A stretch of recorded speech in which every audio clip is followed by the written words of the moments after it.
Hello বন্ধুরা, আমি রত্নদীপ। তোমরা দেখছো অলরাউন্ডার রত্নদীপ ইউটিউব চ্যানেলে ভিডিওটি।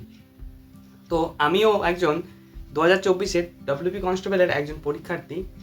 তো আমার মতো তোমাদেরও এখন মনে একটাই চিন্তা, আবার অনেকেই আমাকে কমেন্ট করছে যে আগস্টে কি রেজাল্ট আসবে বা সেপ্টেম্বরে কি জয়েনিং হবে। তো আজকের এই ভিডিওটা আমি এই নিয়েই করছি। দেখো, মাননীয় মুখ্যমন্ত্রী মোটামুটি পাঁচবার আমাদেরকে জানিয়েছেন যে বিভিন্ন সংবাদ মাধ্যমে আমরা দেখতে পেয়েছি যে পুজোর আগেই যে ডব্লিউপি কনস্টেবল এবং কলকাতা পুলিশ কনস্টেবলস তাদের জয়েন করানো হবে এবং রেজাল্ট আসবে। ঠিক আছে, উনি বলেছেন যে রাস্তায় নামাবো পুজোর আগেই। তো ওনার ওপর আস্থা রাখলে বলাই যেতে পারে যে সেপ্টেম্বরের মধ্যে অবশ্যই জয়েনিং কমপ্লিট হবে। তো বলে রাখি যে আগস্টে তো বলে রাখি তো বলে রাখি এর আগেও পিআরবিতে ডেপুটেশনের মাধ্যমে আমরা জানতে পেরেছিলাম যে ওবিসি কেসটাই হচ্ছে ওনাদের মেন বা প্রধান। তো এর পাশাপাশি যে সমস্ত কেসগুলো আছে রিজার্ভেশনের কেস, একটা হচ্ছে সিভিকদের, তারপর যে ইডব্লিউএসদের, তো এগুলো মিটলে কিন্তু অবশ্যই পিআরবি থেকেও নোটিশ দিয়েছিল যে এই কেসগুলো মিটলেও রেজাল্ট আসবে।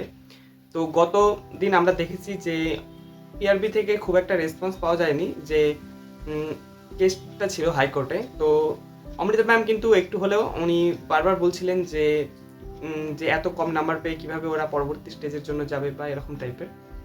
তো আশা করা যায় যে 31 তারিখ যে মামলাটি আছে আবার পরবর্তী তারিখ, তো সেদিন হয়তো কেসগুলো মিটে যেতে পারে। আর যদি মিটে যায় তো খুবই ভালো।